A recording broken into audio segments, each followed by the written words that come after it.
بود نبود در زمانهای قدیم یک مردی بود که بای بود، لیکن نهایت ذخیره کن بود. او به شکار رفتن، در معرکه ها گشتن و با استخوان ها بازی نمودن را نقص می دید. زمان او همین خیل همه مال خود را از دست داد. او از شهر به قصد کهنه برای استقامت نمودن گذشت و در آنجا به اندازه زندگیش را با عائله‌اش می گذرانید. این مرد صاحب زن و 3 دختری بود که آنها زیبا و گپگیر بودند، خلاصه عروسانی تیار. وقتی که این مرد بیچاره‌ای کمبخل شد، دوستانش او را به حالش گذاشتند و او چون آدمی که به کسی لازم نیست در قصر کهنه خود استقامت میکرد. یگانه رغبت او شکار بود. روزی از روزها این مرد به شکار برآمد و به درونتری جنگل برفت. مدتی دور و دراز شکارش برار نمی گرفت. یکون حیوانی را نمی دید. ناخواست از راهش زرگوشی برآمد. شکارچی کمانش را گرفته تیز زرگوش را پراند. زرگوش افتید. همین حالت او به پیش زرگوش روان شد که از کجای نباشد یک خرس کلان پیدا شده به پایهای عاقبش راست ایستاده داد زد: تو چرا قدرت نموده خدمتگار من را کشتی؟ حاضر من تو را میخورم، یا اینکه دختر کلانیت را به من به شوهر بده. داد زده گفت خرس. مرد سخت ترسید که خرس او را پاره می کند. چی کار کردنش را نمی دانست. او خواهد یا نخواهد مجبور بود که رازگیش را دهد.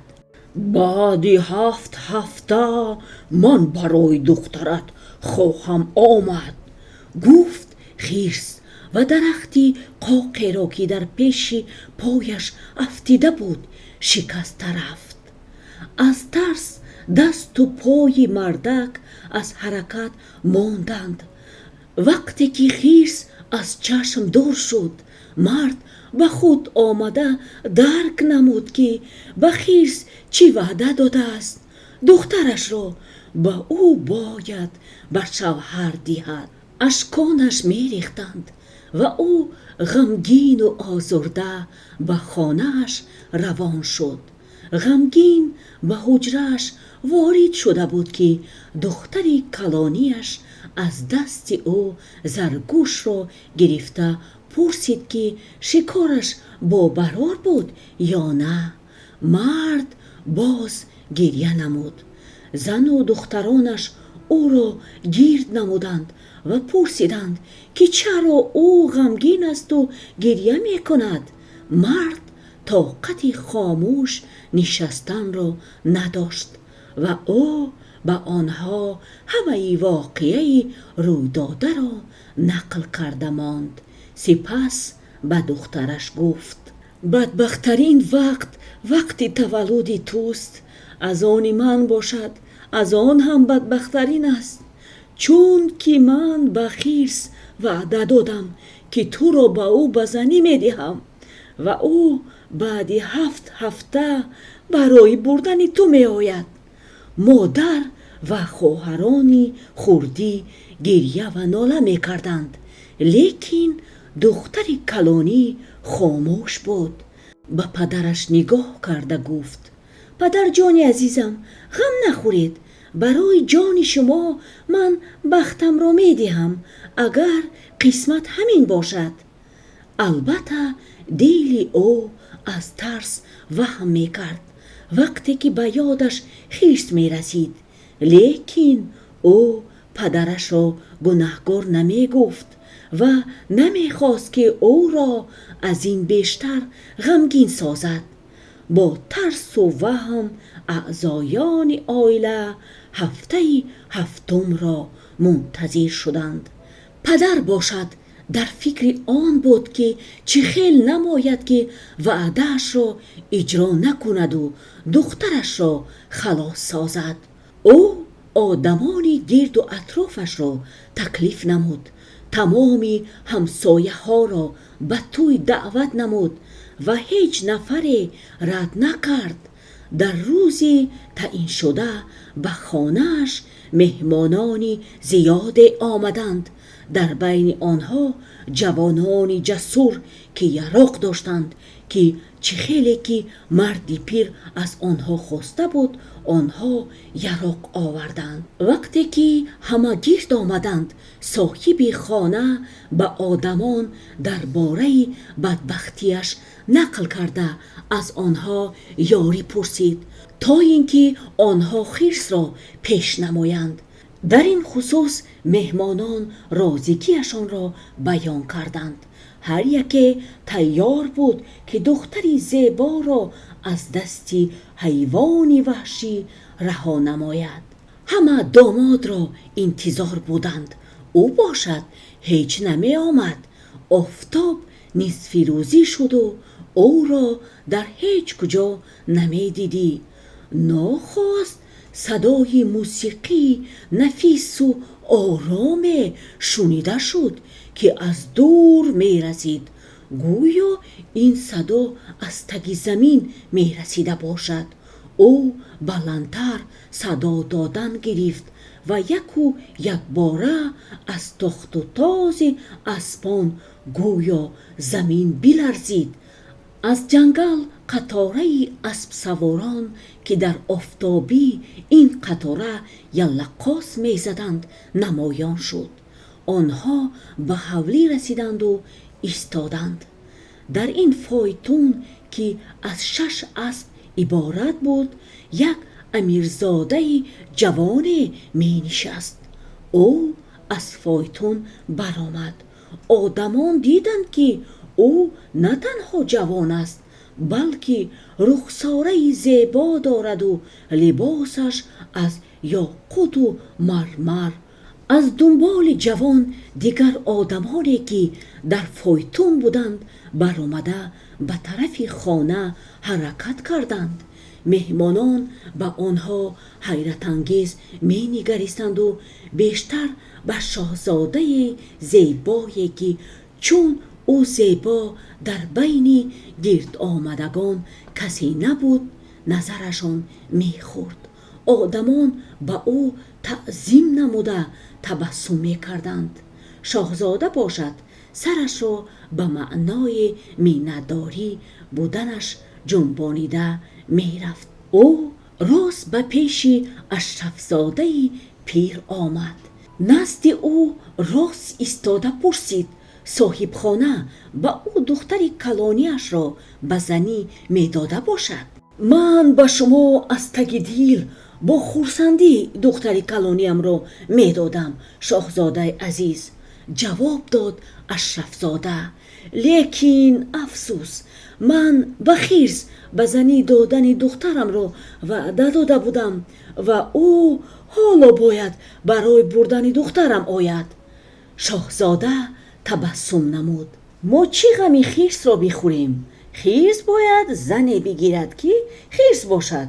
دختری زیبا را به انسان خانه‌دار نمودن لازم است که او را دوست دارد. برای شاهزاده، برای من. اشرفزاده پیر نگذاشت که او را دور و دراز راضی کنند. به دخترش هم شاهزاده جوان پسند آمد و همان زمان آنها را خانه‌دار نموده توی برپا کردند. توی برای امیر نه برای خرس. شاهزاده امر نمود که از فایتون صندوق طلا که همچون تحفه برای پدر عروس آورده بود بیارند. آنها میزها را آرا دادند و بزمی با شکوه را آغاز کردند. موسیقی صدا میداد. مهمانان سرود می‌خواندند، شادی می‌کردند و برای سلامتی جوانان می نوشیدند و آنها را با این روز سعید تبریک می‌کردند. توی با شادی می‌گذشت، لیکن خرسندیشان دیر دوام نکرد. بعدی چند وقت شاهزاده امر نمود که اسبان را تیار کنند.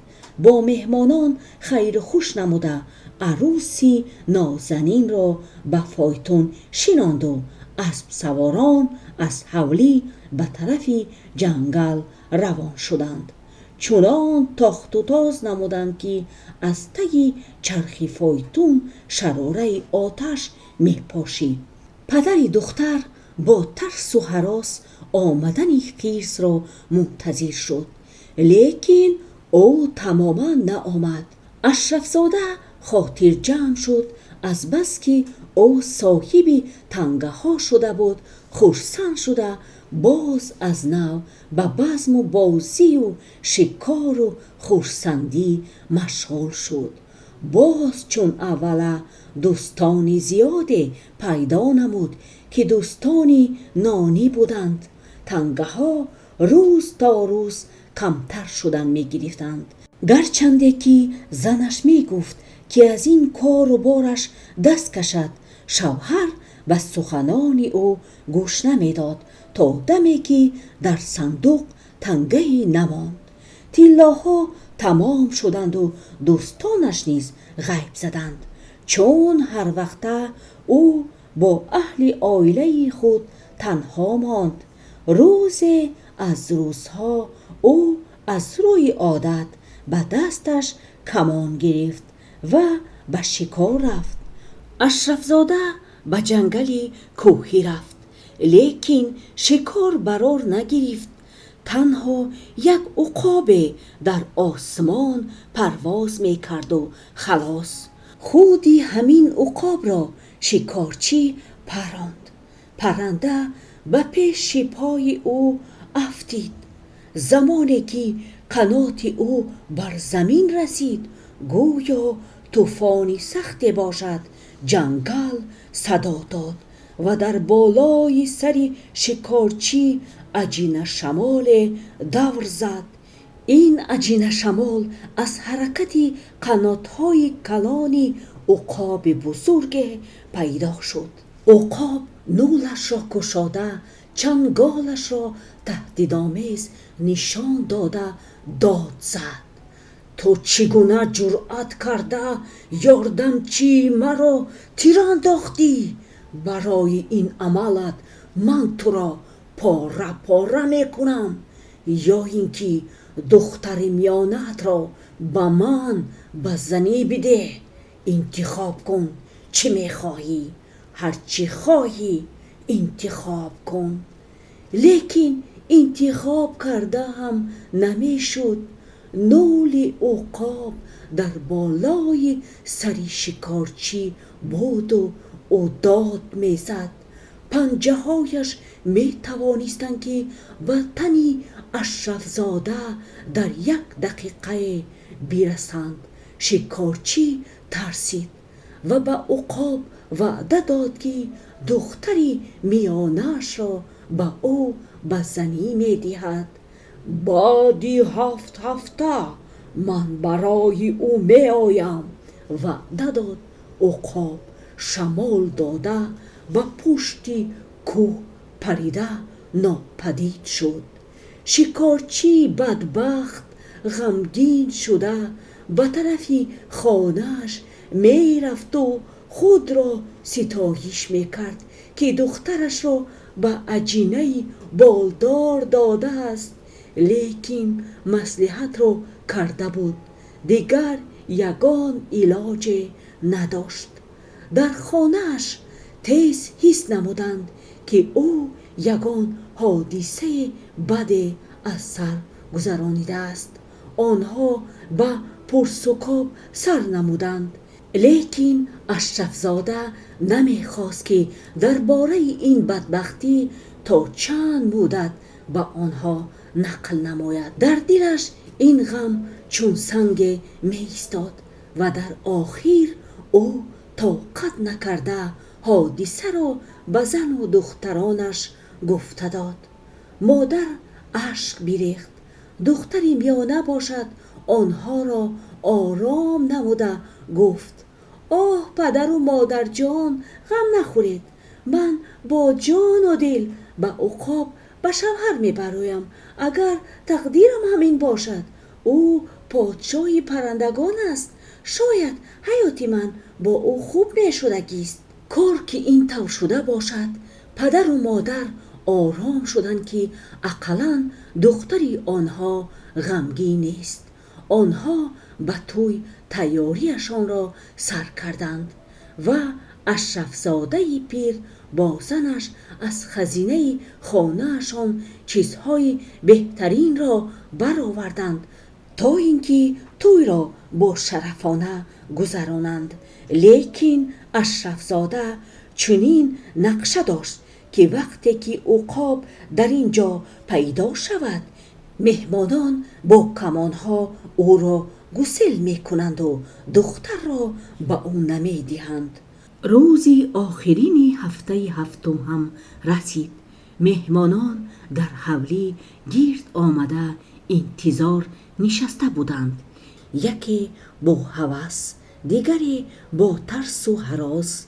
جوانان باشند با کمانها، عروس باشد هرچندی که خود را جسورانه نشان داده بود به نظر بدبخت می نمود. همه داماد را انتظار بودند و از او درکی نبود.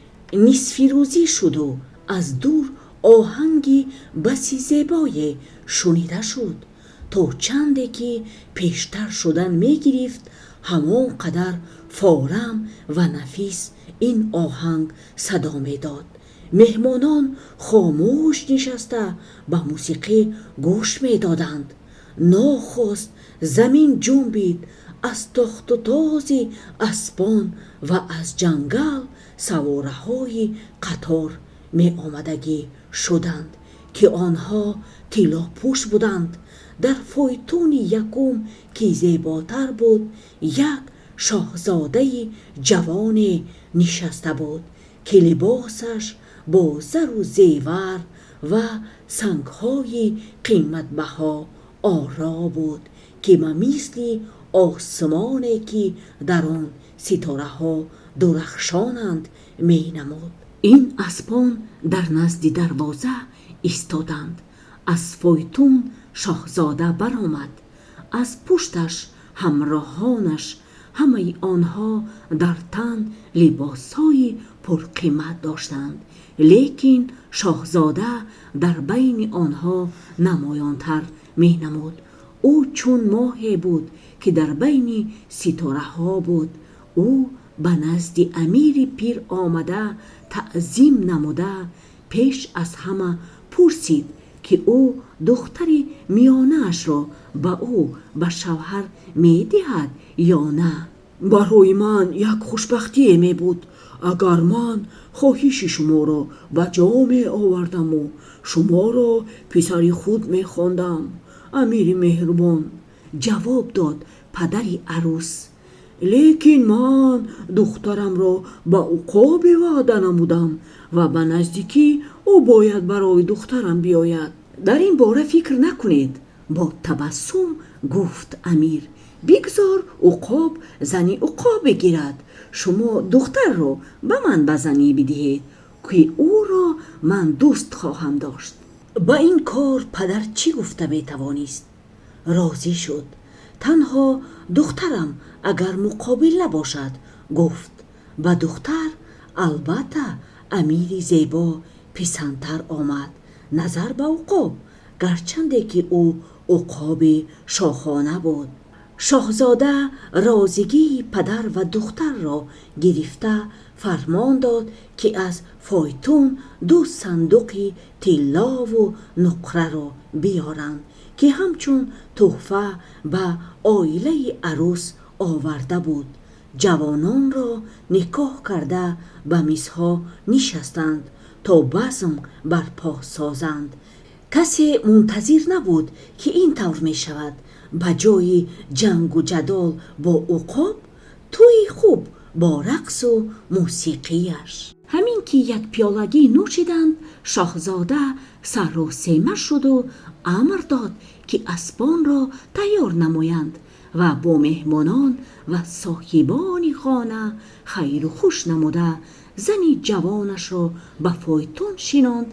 به طرف جنگل روان شده گرد و چنگ را به هوا برداشتند. آدمان از پشت آنها خیلی نظاره کردند. مادر عروس اشک بیریخت، سپس آرام شد. دختر کو به عقاب نیو به شاهزاده جوان و زیبای رسید. اگر که عقاب در این مورد می آمد احوالش بد می شد، لیکن او همین طور هم نآمد. اشرفزاده پیر باز از سر نو بای شد و باز از روی عادت بایگریش را اصراف می کرد. باز از نو دوستانی زیاده پیدا نمود و باز وقتش را چون پیشتره با بازی و خرسندی می گذرانید. لیکن آب چاه هم زمان می تواند که خشک شود. تنگه و طلا هم اصراف شدند و از آن بایگری هم کمی مانده بود که برای بردن زندگیش با زن و دختران و خدمتگارانش به زور می رسید. او دیگر به شکار نمی رفت، پرنده و حیوانها را شکار نمی کرد. تنها یک شغل داشت که به ماهیگیری مشغول بود. روز از روزها او خواست که ماهی دارد. او شستی ماهیگیریش را گرفته به نزد کول آمد. او به آنجا روان شده درباره کارهای نه چندان خوبش فکر کرده می رفت. اشرفزاده خود به خود می گفت که اگر این دفعه بایگری به دستش باز آید دیگر تنگه ای را بیفایده خرج نخواهد کرد. او با این فکرها از جنگل گذشته به یک وادی کوهی که سنگهای بزرگ داشت رسید. اشرفزاده بدید که در بین این وادی یک کل است که آبی سبزرنگ دارد و او هیچگاه نزد این کل باری هم نبوده است. وی به کل نزدیک شد و با امید داشتن ماهی زیاد به کل شستی ماهیگیریش را پرتافت و براستی که شست را به آب پرتافتن زمان ماهی های گرسنه به آن می افتادند. یکی پس هم پی در هم شماره آنها بسیار می شد و فقط که آنها را تیز کشیده گرفتن لازم بود. اشرفزاده پیر از چنین آمدی کار نهایت شاد شد، لیکن خوشبختیش دیر دوام نکرد. ناگاه آب کل به جوش آمد و موجهای آب از آن بیرون شدند و از درون کل دم ماهی نمایان شد. آبهای کل به بیرون شدند و با آنها یک ماهی بی نهایت کلان نمودار شد. این ماهی بدهیبت چنان کلان بود که دندانهایش در یک فایتون هم جای می گرفتند. تو چرا قدرت نموده ماهی های صادق مرا داشتی و با کشتن دادنی هستی؟ بگفت ماهی بدهیبت، برای این عملت تو را فرو میبرم و یا دختری خردیت را به من بزنی بده.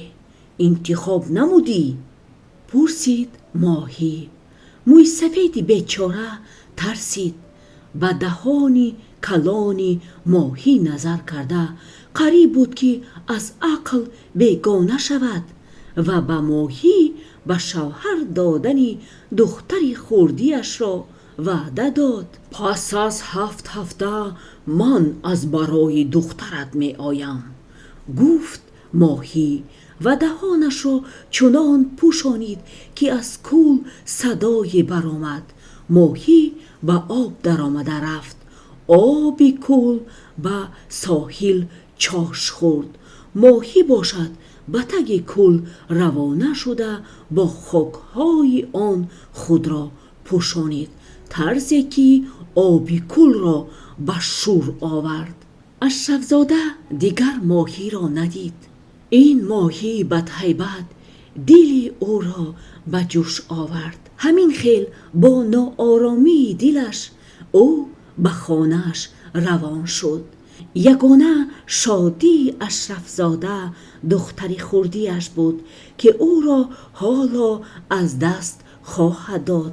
اشرف زاده به مثل ابر سیاه تیر خاطر به خانه‌اش آمد و لیکن وقت زیاد نمی توانست که بگوید که با او چه واقعه روی داده است. زن و دخترش به پیشش آمدند و پرسیدند که از چه خصوص او چنین غمگین است.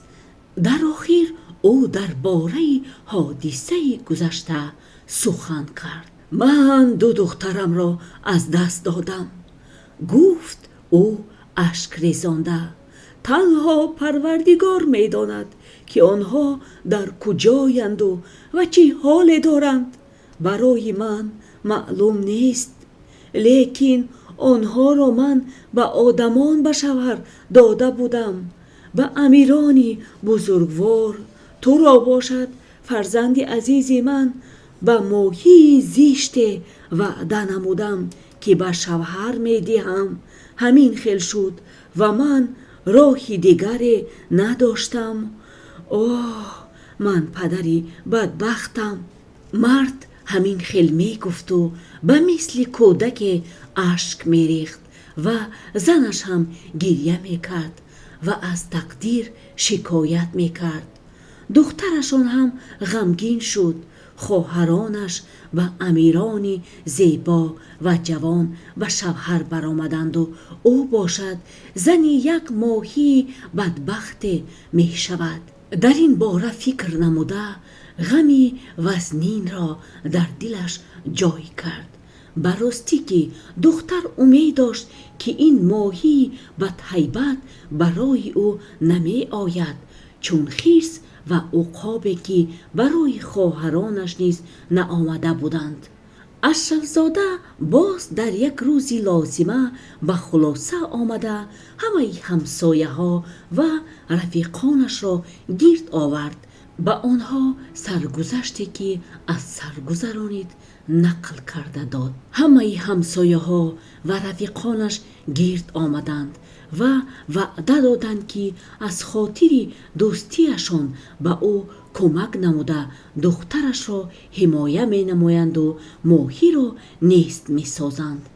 روزی آمدن ماهی هم شد.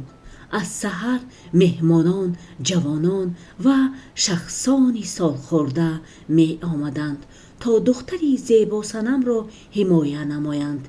نصف روزی گذشت. وقتی خوراکخوری هم گذشت، لیکن ماهی تا حال نآمد.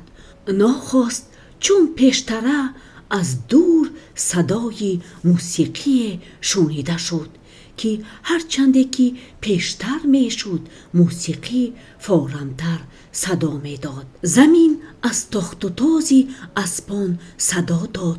قطاره های زرین فایتون ها از جنگل پیدا شدند و آنها به نزد خانه اشرف زاده رسیدند.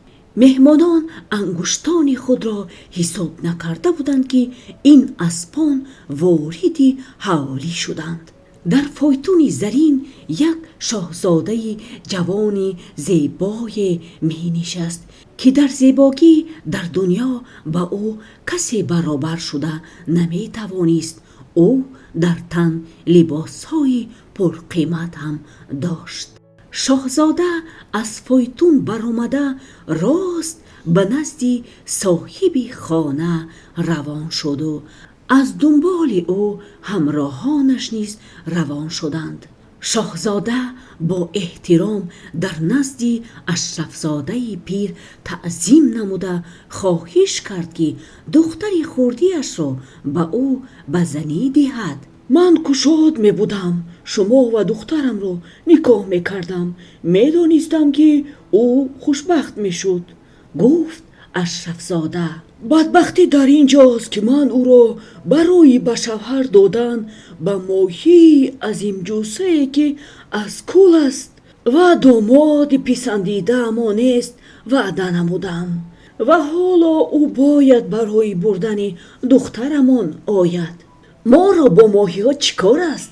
بگذار آنها بین یکدیگر عائله برپا نمایند. من را باشد با دختر زیبایتان خانه‌دار سازید. من او را به کنار میگیرم و به خانه امان میبرم. گفت شاهزاده تبسم نموده. اشرفزاده تماما رد نمی کرد. به جایی که به ماهی دخترش را به شوهر دهد، به جوانی زیبای خانه‌دار نمودن دختر بسیار خوب می شد. فکر می کرد او پدر رازگی داد و داماد همان زمان تحفه هایش را آورده داد. 3 صندوق پر از طلا و نقره.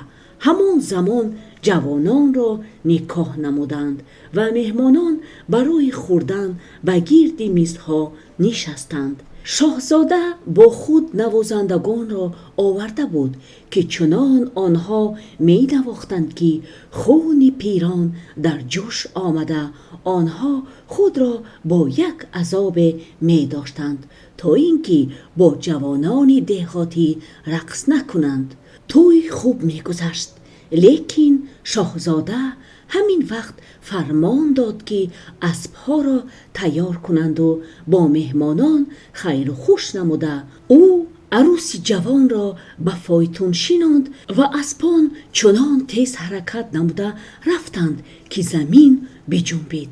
اشرفزاده پیر باز از نو بای شد و دوستان او فکر نمودند که او زندگی پیشینه‌اش را باز آغاز می کند. بزمها برپا می کند و استخوان‌بازی می کند و به شکار می براید.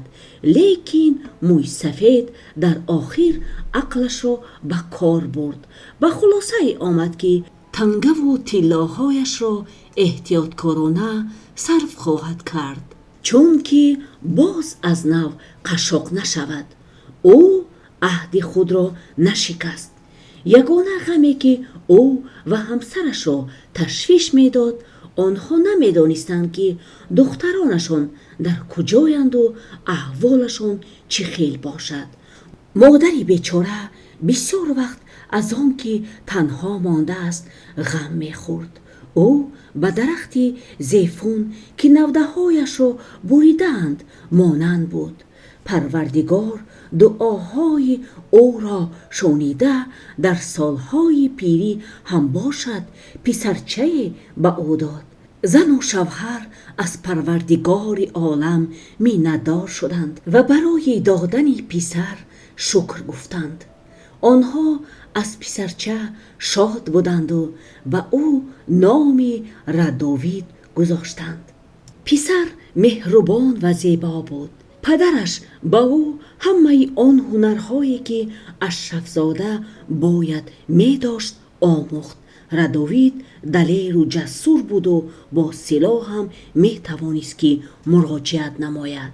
او یگانه خوشبختی پدر و مادر شد که آنها تنها به او امید داشتند که او آنها را در پیریشان نگاه و بین خواهد کرد. پدر به خدمتگاران معن نمود که آنها در نزد او درباره خواهرانش سخن گویند. پسر نباید داند که زمان او 3 خواهر داشته است، لیکن رداوید میدید که دیگر پسران خواهر دارند و او ندارد. برای همین او میپرسید که چرا او خواهر ندارد. با او پدر و مادر می گفتند که نه هر یک پسر خواهر داشته می تواند، لیکن او به این جوابهایشان باور نمی کرد، چون که اشکان چشمان مادر را می دید. ردوید دایه پیر داشت که او را چنان دوست می داشت که یگان خواهشش را رد نمی کرد. وقتی که به وایه رسید، او از دایه‌اش پرسان شد که با خواهران او چه واقعه شده است و دایه با او درباره شاهزاده ها نقل نمود که به دختران خانه‌دار شده بودند. اگر که دایه مهربان می دانست که عاقبت صحبت چی می شود، دهانش را بسته محکم می کرد و خاموش می ایستاد. جوان حقیقت را دانست و فکری جستن خواهرانش را نمود. والدین از قرار پسرشان ترسیدند. پدر او را از فکرش گردانیدن می‌خواست و مادر اشک می‌ریخت. نه اشکان مادر نه مصلحت‌های پدر او را از راه داشته نتوانستند. من باید خواهران خود را ببینم که بعد تمام عمر پشیمان میشوم، گفت ردوید. و باز من میخواهم که در دنیای روشن سیر نموده بخت خود را بجویم، چی خیلی که شود هم میلش، لیکن پدری عزیز به من اسب خوب و شمشیر تیزی که با آن توانم راه را به آسمان و حتی عالم زیر زمینی هموار سازم لازم است. پدر و مادر پی بردند که این قرار او جدی است و به او دعا دادند. پدر به او برای خرج سفرش تنگه بداد، سلاح و اسبی بهترینی را از بین اسبانش و باز با او خدمتگاران را همراه روان ساخت. برای آنکه خدمتگاران پسرش را از هر خطر امین دارند، ردوید با والدین و دایه خود خیر خوش نموده به راه برآمد. او با خدمتگاران راهی را که به جنگل می برد انتخاب نمود، چون که از روی گفته پدر شاهزاده ها از همین طرف آمده و به همین طرف برگشته رفته بودند. آنها تا رفت دورتر می رفتند از پشت کوه ها و وادی ها تا آن دمی که به جنگلی سیر درخت رسیدند.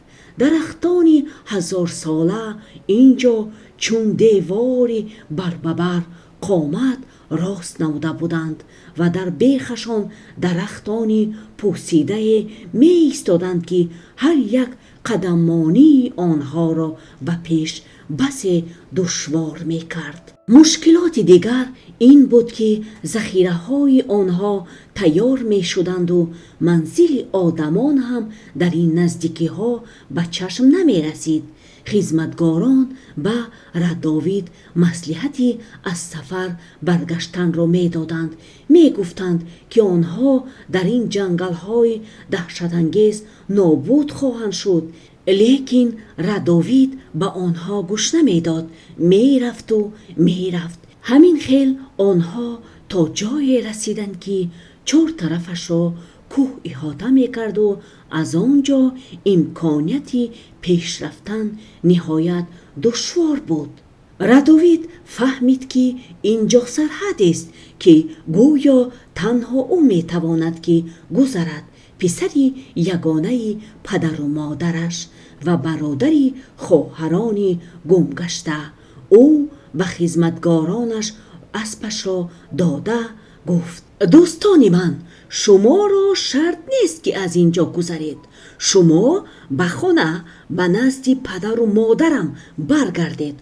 آنها را سلام گویید که من تا خواهرانم را نیابم از راهم نمیگردم و اسب من را هم گیرید. او برایم در این کوه و پشته ها لازم نیست. خدمتگاران به خانه برگشتند.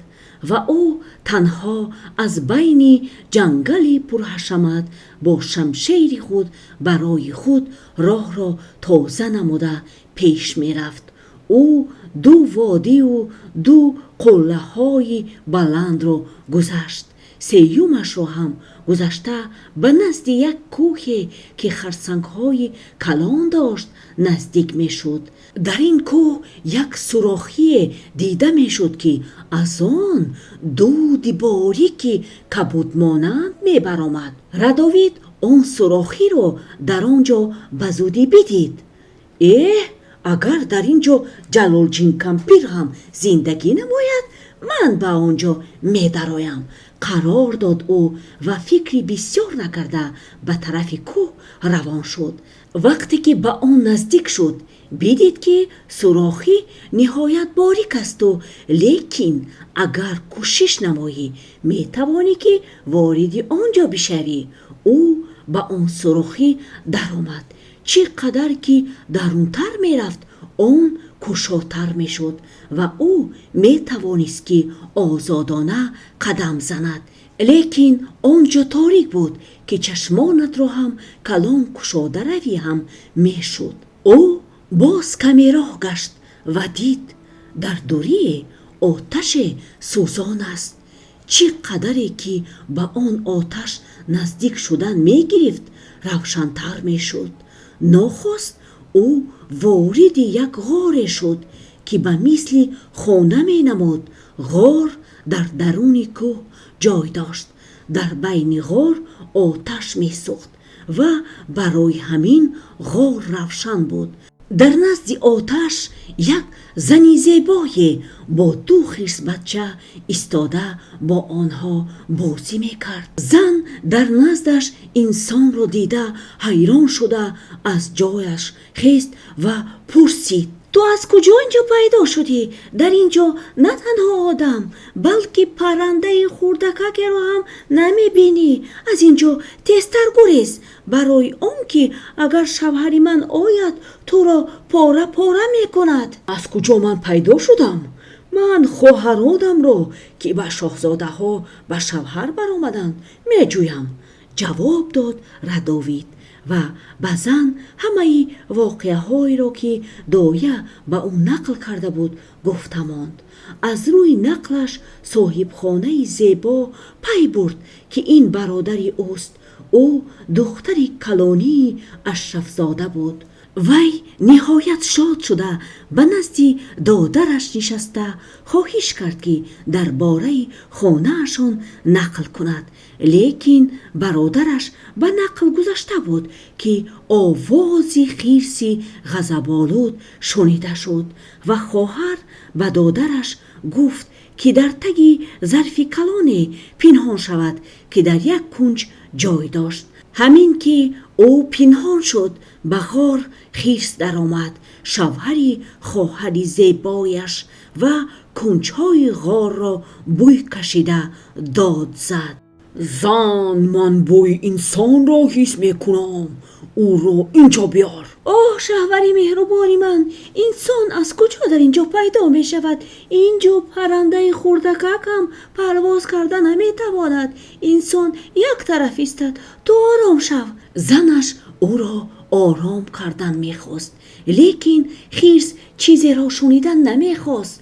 او به هر طرف غار می دوید و چنان داد می زد که آوازش را از پشت 3 دره شنیدن ممکن بود. خیر خودت که نمی خواهی که او را به من بدهی، من خودم او را میابم. با این سخنها خرس به طرف ظرف کلانی که در تگی آن دادرش پنهان بود رفته ظرف را چپه کرد که ساعت 12 شده.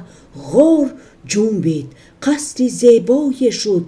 خرس و شاهزاده زیبای خرس بچه ها به پسر بچه ها مبدل شدند. افت و اندام خرس و آواز خرسانش دیگر شدند و بجای آن که رادوید را این مرد نیست سازد او را به آغوش کشیده بوسید و شاد بود از آن که به او ضرری نرسانید. بعد از صحبتی صمیمانه رادوید درباره پدر و مادرش و درباره زندگی آنها سخن کرد. تو دادر عروسی مهربان، دیدی که من جادو شدم و به خرس مبدل شدم.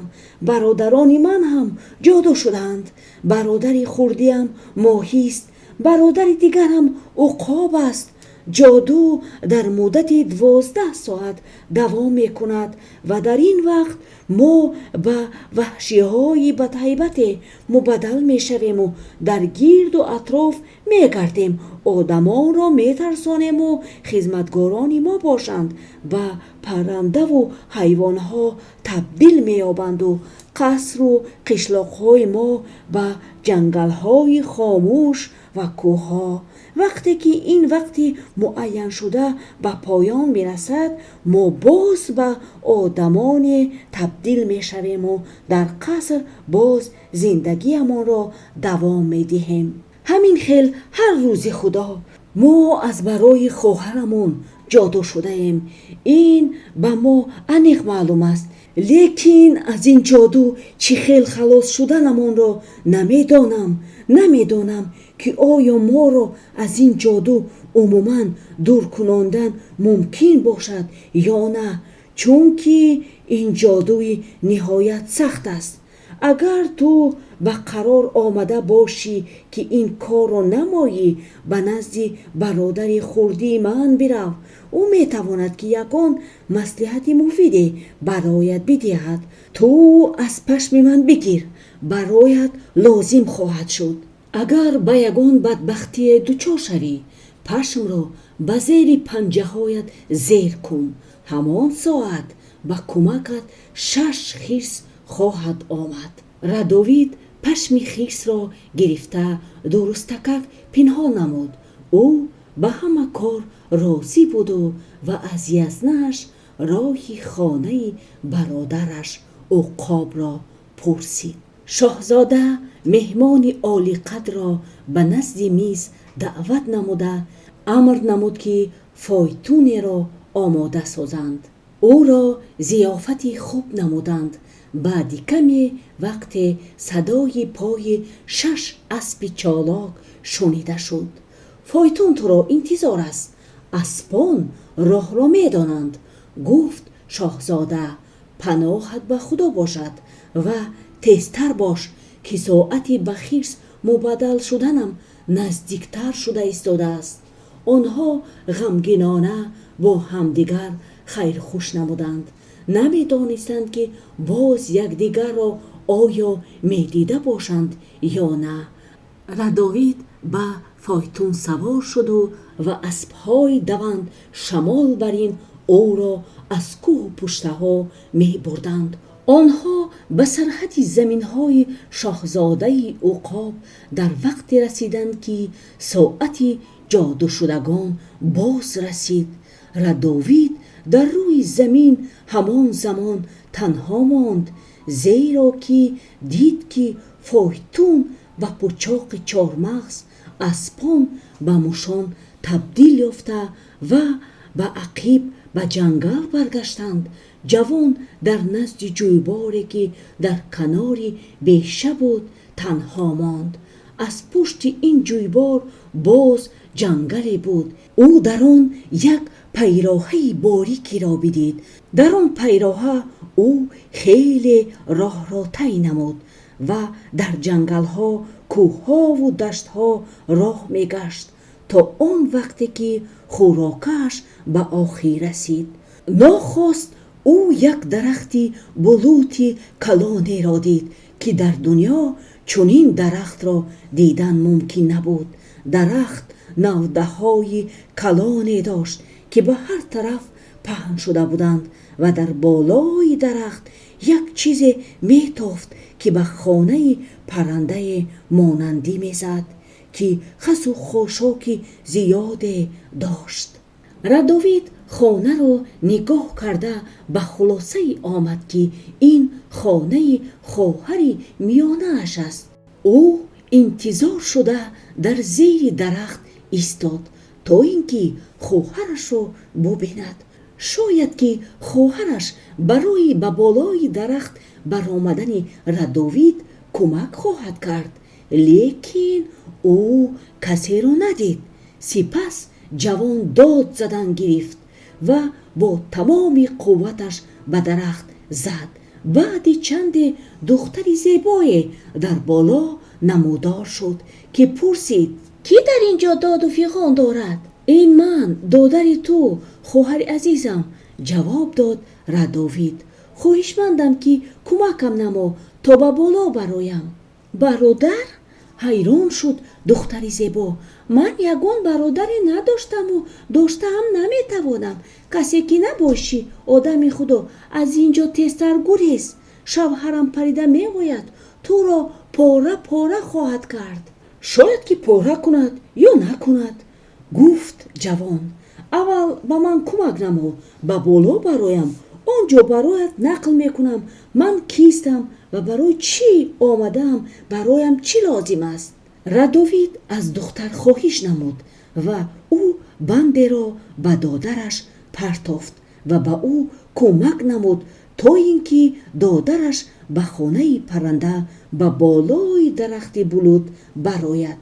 Радовид он ҷо дар назди як уқобачае дар болои хасҳо нишаст ва дар бораи волидайнаш, дар бораи худаш ва дар бораи барои чӣ омаданаш нақл намуд.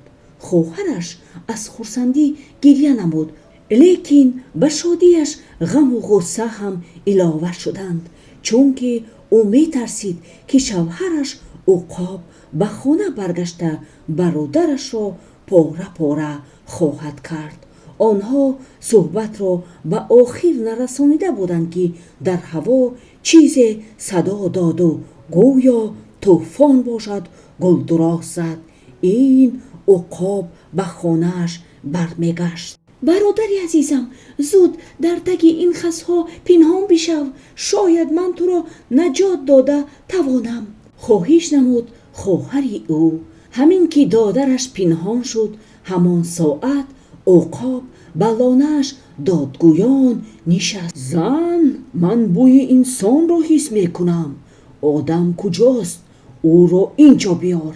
оҳ, шавҳари меҳрубонам, ӯро ором намудан хост духтар. инсон аз куҷо ин ҷо пайдо мешавад? ба ин ҷо паррандаи хурдакаке ҳам парвоз карда наметавонад. агар ту инсонро ба ман нишон дода нахоҳӣ, ман худам ӯро меёбам. уқоб таги хасҳоро мекофт. ӯ ба ҷое ки Радовид пинҳон шуда хомӯш менишаст расид. лекин ин ҷо соат 12 шуд. ҳамин замон замин ҷунбиду лонаи хурдакаки хоҳараш ба дарбори зебое мубаддал гашт. уқоб ба як шоҳзодаи зебое ва писари уқоб бошад ба писари меҳрубоне табдил ёфтанд ва ҳама зинда шуданд. шоҳзода бисёр ҳам шод буд аз он ки ба додарарӯсаш зараре нарасонидааст ва бо ӯ шодӣ мекард.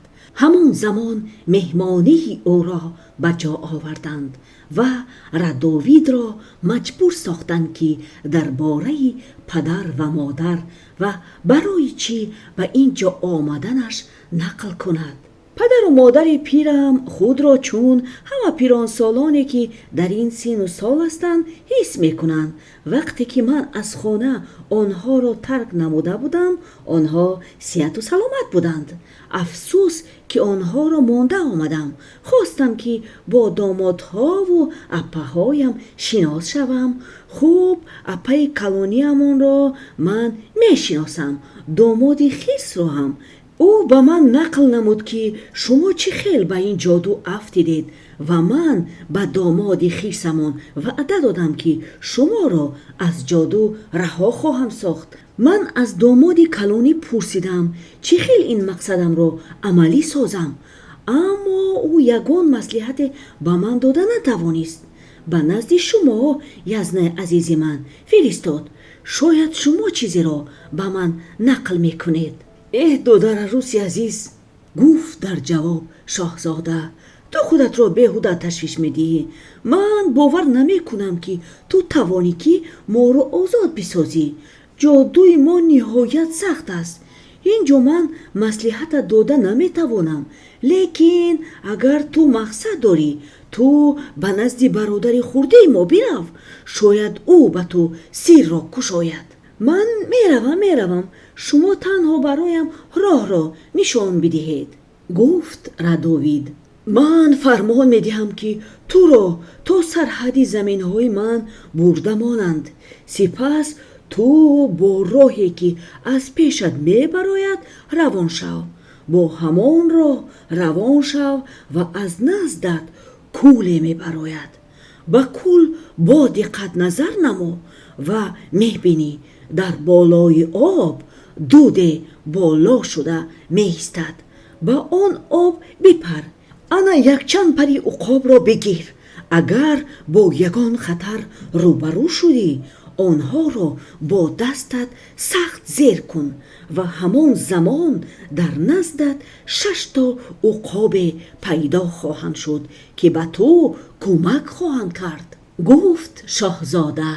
رادوید به یزنش منتداری بیان نمود، پرها را پنهان کرد و دقیقی نگذشته بود که آوازی تخت و تازی اسبان شنیده شد. خوش، گفت شاهزاده، وقتی من هم رسید. فایتون برایت تیار است. پناهت به خدا. برو که وقتی به عقاب مبدل گشتنم را نبینی. رادوید غمگینانه با خواهر و یزنش خیر خوش نمود. آنها رادوید را تا پیش فایتون گسیل کردند. او به فایتون سوار شد و آنها از کوه و پشته ها به مثل آنی که اسبها پرواز داشته باشند حرکت نمودند. وقتی که به سرحد رسیدند، وقتی معین شده هم به آخر رسید و رادوید چون دفع گذشته دید که در روی زمین نشسته است. اسبها به گنجشکان و فایتون به پوچاق چارمغزی تبدیل یافتند. رادوید رهچه ای را دید و سخنهای یزنش را به خاطر آورده با همان رهچه روان شد. راه چنان دراز بود که همه آن خوراکی که او با خود گرفته بود تا نزدیکی کولی سبزچرنگ خورده تمام کرد. او به نزد کول رسید و در نزد آن ایستاده به اطراف آن نظر میکرد. دید که از درون کول از جایی که به ساحل نزدیک بود دود باریکی کبوت میبراید و به هر طرف تقسیم می شود. تا حتی رادوید لحظه هم نایستاده زود شتابان به آب خود را پرتافته با قد موری به پایان روان شد. نگاه کرده بدید که خواهرش آتش را می خواهد درگیراند. او ندانست که چی کار کند. از نزد آتش گریخت، لیکن دادرش از دنبالش دویده فریاد کرد: خواهر عزیزم، نترس، من برادر تویم و آمدم که تو را خبر گیرم. گفت رادوید. ترس از تن دختر دور شد وقتی که او آدم را شنید و این شخص او را خواهر نامید، لیکن او درباره برادر داشتنش هیچ چیزی نمیدانست و به دادرش گفت: من را با سخنان شیرین فریب نکن. من یگان برادری ندارم، لیکن کسی که تو نباشی آفریده خدایی. بگو چه خیل تو به اینجا رسیده و به تو چی لازم است؟ اینجا رادوید به خواهرش همه‌اش را نقل نمود که او کیست و چرا اینجاست. آن زمان خواهرش او را به آغوش کشید. هر دو نهایت خرسند شدند. خرسندیشان از آمدن یزنش دوچند شد وقتی که او با افتی آدمیش به خانه‌اش برگشت. زن به پیش شوهرش دوید و خواست خبری ناگفته‌اش را رساند. شوهر عزیز من، تیزتر اینجا بیا. برادرم که او را من تماما ندیده بودم آمده است. اگر او برادر تو باشد، برای من دادر عروس است. شاهزاده مهمان را پیشواز گرفته از او درباره پدر و مادرش پرسان شد. پیرانسالان را در خانه ماندم و آنها صحت و سلامتند، لیکن براستی که نمیدانم حالا آنها در قید حیاتند یا نه. من مدت زیاد است که بیرون از خانه امان شدم. من خواستم که خواهر و دامادهایمان را یابم و آنها را ببینم، لیکن من از شما یک چیز را پرسیدن میخواهم. برایم یزنهایم خیس و عقوب نقل نمودند که شما یزنه مهربان میدانسته اید که چطور من میتوانم که شما را از سحر و جادو رها سازم. برای آن که من تا آن که شما را از آن خلاص نسازم و خانه امان بر نمیگردم، برای این جانم را فدا می سازم. گفت رداوید: کاری دشوار و خطرناکی را بر دوش خود گرفته ای. نمیدانم تو از عهده این کار میبری یا نه. گفت شاهزاده بعدی اندیشه های دور و درازش: لیکن اگر مقصدت قوی باشد، قوتت را آزموی. این خلقی باشد، گوش کن. ما خواهری زیبایی داشتیم که جادوگری میخواست او را به زنی گیرد، لیکن خواهرمان زنی او شدن نمیخواست. ما نیز نمیخواستیم که او زنی جادوگر شود. بعد جادوگر بر غضب آمد و خواهرمان را داشته برد.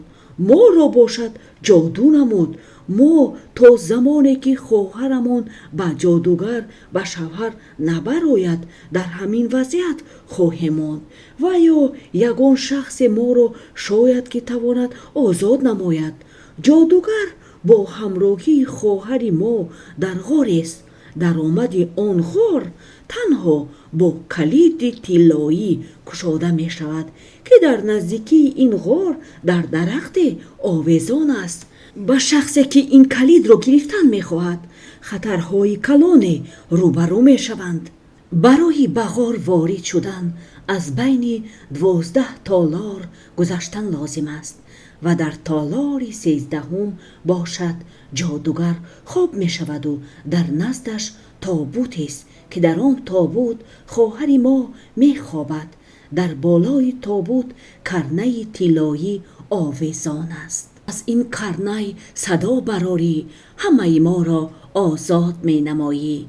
از بین همین مشکلی ها تو باید گذری اگر خواهی که به ما کمک کنی و ما را نجات دهی. رداوید گفت: در مدت سفرم من صبر کردن را آموختم. اکنون از خطر نمی ترسم. برای همین به آنجا می روم. شما تنها برایم راهی به آنجا رفتن را نشان دهید. خدا مددگارت باشد. راهش را من نشان می دهم. آماده شو. گفت شاهزاده. مهمانی مهربان را حرمتش را به جا آوردند تا چی اندازه ای که توانستند. سپس غمگینانه با او خیر و خوش نمودند و رداوید با راهی که یزنش به او نشان داد روان شد. او در کوها تا به قله هایش می برآمد و باز به پایان می رفت. همین خیل کوها را طی نموده او درختی بلندی را با کلیدی که می درخشید از دور بدید. جوان شاد شد. کمی ایستاد و به بالای درخت برآمد. ناخواست از کجای نباشد 6 برزگاوی وحشی پیدا شدند که با سرشان به درخت می زدند و درخت را می جنبانیدند که درخت بیفتد. درخت را اگر کمی سخت‌تر می جنباندند، او چون چوبکی که در شمال سخت می جنبد همین طور می جنبید. و ردوید می توانست که چون جلغوزه درخت به زمین افتد. در همین وقت خوشبختانه به یاد ردوید تحفه داده شاهزاده خرس رسید. او به دستش پشم خرس را گرفته محکم داشت. همان ساعت 6 خرس کلان پیدا شدند و برزگاوها را تکه و پاره کردند. این خطر دور شد و جوان بالاتر برآمدن گرفت تا کلید طلایی را به دست گیرد. ردوید برای گرفتن کلید دستش را دراز کرد. از کجای نباشد غوزهای وحشی پریده آمدند و ردوید را با پرهایشان می زدند و با نولشان می پوچیدند. او قریب بود که افتد. او همان زمان پرهای عقاب را به خاطرش آورد. آنها را برآورده در پنجه دستش سخت داشت. همان زمان از آسمان 6 عقاب کلان پیدا شد. به غوزها در افتاده آنها را نیست نمود. ردوید از پرنده ها که او را کشتن می‌خواستند خلاص شد و کلید را از نوده درخت گرفته فرآمد. او نصف کار را به انجام رسانید. کلید را گرفته توانست، لیکن خطر بیشتری او را در غار انتظار بود. ردوید کمی استراحت نموده به طرف کوه روان شد که در نزد همین درخت قامت راست میکرد. ردوید گرد و اطراف کوه را از نظر گذرانید، لیکن یگان غار در آن ندید و یا یگان دری را هم ندید. او حیران بود که این کلید که با عذاب و مشقت به دست آورده بود برایش لازم نیست.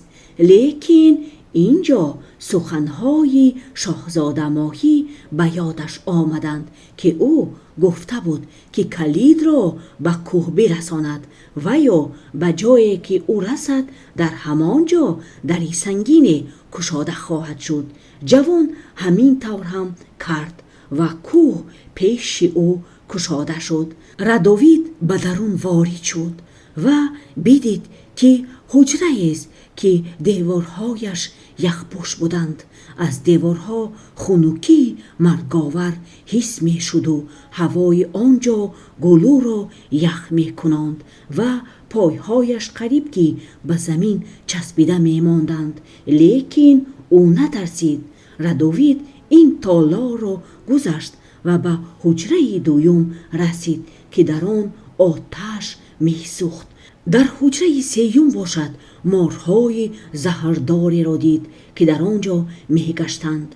جوان تیز به تالار چهارم گذشت که آنجا کورشپلک های زیادی بودند. همین خیل او از یک تالار به تالار دیگر می گذشت و در هر یکی آن تالارها او مخلوقهای دهشت‌آوری را می دید که او را می ترسانیدند و نمی توانستند که او را باز دارند.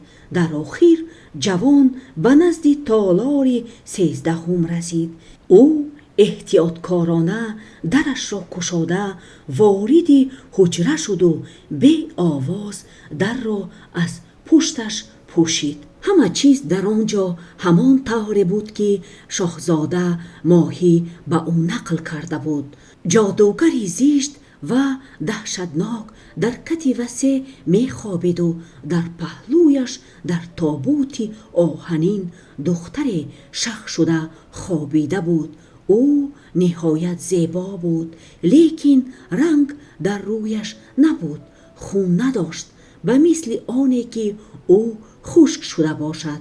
در بالای تابوت در تنه دیوار کرنه طلایی آویزان بود و در این تالار خاموشی چون خاموشی قبر حکمران بود. ردوید از 12 تالار گذشته مانده شده بود.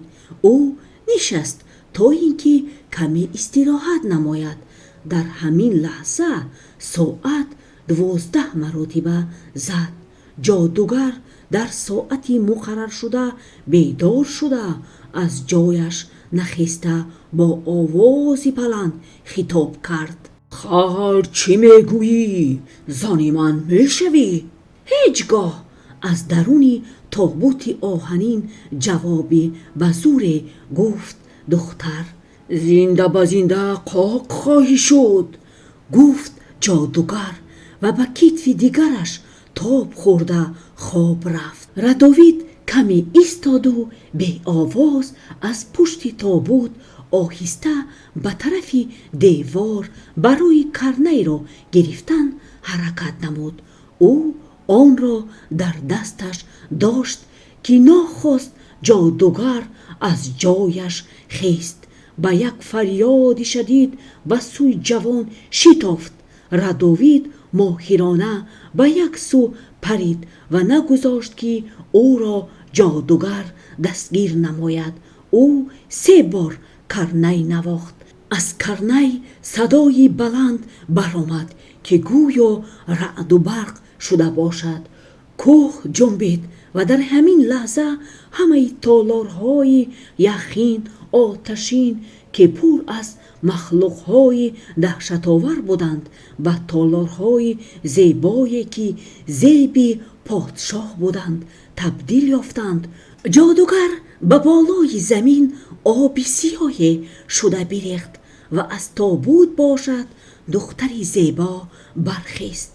گرچنده که دختر را جادو کرده بودند، لیکن او به مثل پیشتره جوان و دلکش بود. او گریه کنان به نجات دهنده خود مینداری نمود. جوان هم خوشبخت بود که نه تنها برادران شاهزاده ها را از جادوگی آزاد کرده است، بلکه خواهر زیبای آنها را نیز. دختر چنان زیبا بود که دل جوان به او میل شد. ردوید چشمانش را از او کنده نمی توانست. جوانی مهربان، به من بگوی که تو چه خیل به اینجا رسیدی؟ پرسید از او دختر. او به نقل نمودن سرگذشت خود از اول تا به آخر شروع کرد. گفت او کیست، چندین زمین ها را طی نموده و چقدر مهنت و زحمت کشیده تا به این غار آمده رسیده است. دختر بسیارتر از آن خرسندی میکرد که برادرانش هم از جادوگی رها یافتند و جوانی که در پیش نظرش ایستاده است این دادرشوی برادرانش به حساب می رود. زیبا صنم باز از سر نو به او مینداری نموده از او پرسید به عوض این خوبی هایش چه تحفه می خواهد؟ برای من چیزی غیر از تو لازم نیست. تو تحفه آرزو می کردگی من هستی. گفت ردوید. به دختری زیبا هم جوان پسند آمد و او عهد نمود که به او خانه‌دار خواهد شد. آنها چنان خوشبخت بودند که برای رفتن به طرف قلعه شاهزاده خردی هم سراسیمه نشده روان شدند و وقتی که به قلعه رسیدند در آنجا برادران کلانی را هم با زن و فرزندهایشان دیدند. آنها در یک جا گرد آمده شادی و خرسندی می کردند. شادیشان بسیارتر شد از آن که پدر و مادرشان را صحت و سلامت دیدند. دیدار فرزندان خوشبختی کلان است برای پدر و مادر. آنها نیز همین روز را آرزو می کردند و با این خوشبختی سزاوار شدند. انا همین بود افسانه امروزه ما. اگر افسانه پسندتان شده باشد خواهشمندم که علامتی بسیار خوب را پخش نمایید. شاد و فیروز باشید.